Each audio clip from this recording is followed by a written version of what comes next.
Saya ucap tahniah kepada pasukan yang menyelenggarakan konvensyen ini. Ada kelainannya. Mendengar curahan hasrat hati nurani dari peringkat bawahan bahwa menyelamatkan negara bukan menyelamatkan pimpinan di atas. Kita sebut ini sejak era reformasi, bahawa politik ini bukan percaturan kuasa golongan elit atasan. Politik ini harus menjadi wahana untuk mengangkat martabat rakyat keseluruhannya. Dan saudara Fizi menyentuh soal akar dan asas perjuangan kita. Rakan-rakan kita dalaman, apalagi di luar, yang menganggap parti ini kalau tidak menjadi parti Melayu, ia akan mengagalkan hasrat kita untuk memimpin dan meletakkan asas baru kepada negara. Tapi pimpinan kita yang lalu dan yang sekarang degil kerana mereka yakin masa depan negara ini terletak kepada orang Melayu dan Bumi Putra, orang Cina, India, Iban, Kadazan. Kita bersama rakyat yang boleh mampu mengangkat martabat rakyat dan negara ini. Pilihan raya ini saudara buktikan, negara ini memerlukan rakyat dan pimpinan yang mau membela nasib mereka, bukan mengisi tembolok pemimpin-pemimpin dia berkuasa. Jadi apa peringatan-peringatan rakan-rakan kita, saya rasa sangat harus mengesankan. Pimpinan taklif, bertanggungjawab. Wala tashrif, bukan keistimewaan. Responsibility and not privilege. Negara ini rusak. Pemimpin silih berganti. Bukan satu kes, ratusan kes. Kerana bila jadi pemimpin, yang difikirkan ialah habuan untuk mereka dan sedikit untuk rakyat. Sebut saja agensi, sebut saja kementerian, TUDM, TLDM, pertanian, baja, malah kesihatan. Dalam keadaan COVID, semuanya terpalit kerana ingin habuan untuk pemimpin-pemimpin di atas. Saudara, disebut sebentar tadi sudah timbalan, keadaan begitu kecamuk.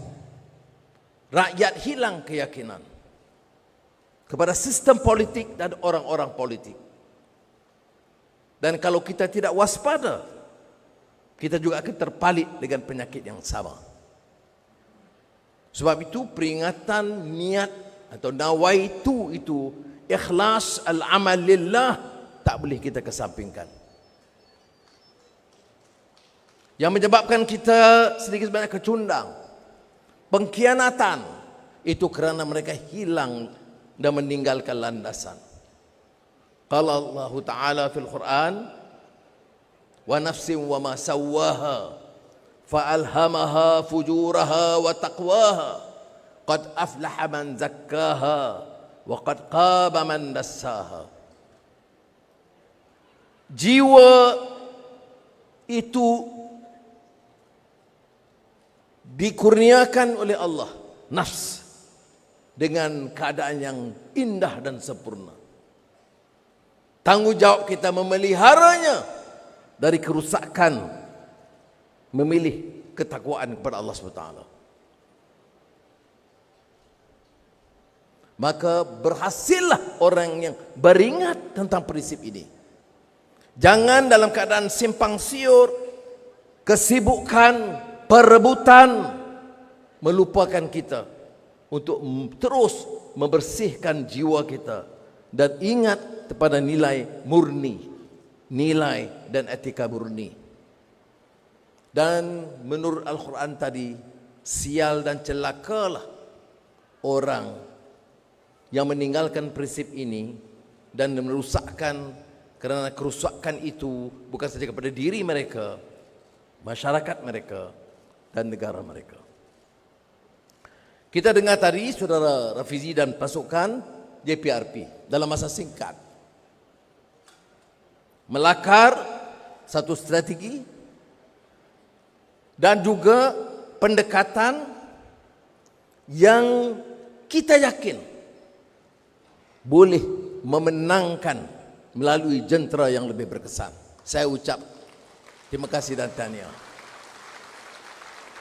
Inilah parti, satu-satu partinya di negara kita, di mana pimpinannya ada,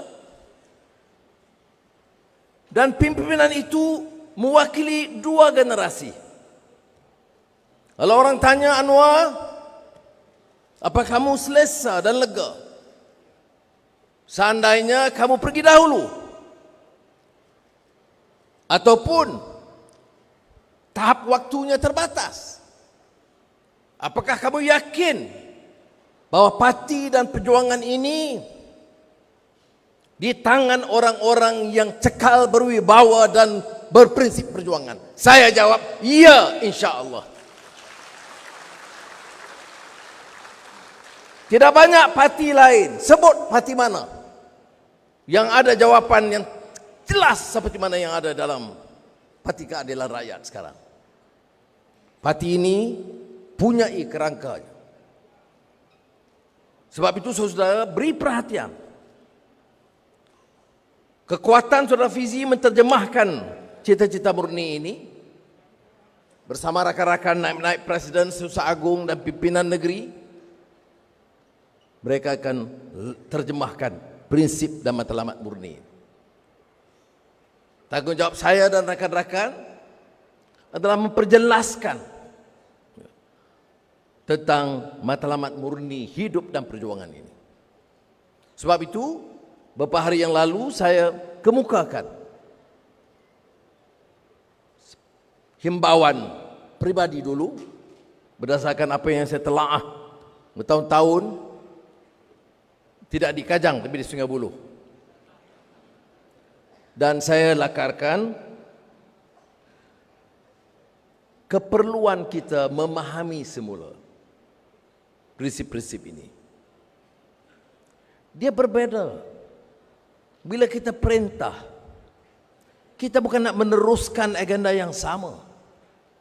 Kita harus berupaya dan berani mengalih, menginjak daripada landasan yang lama.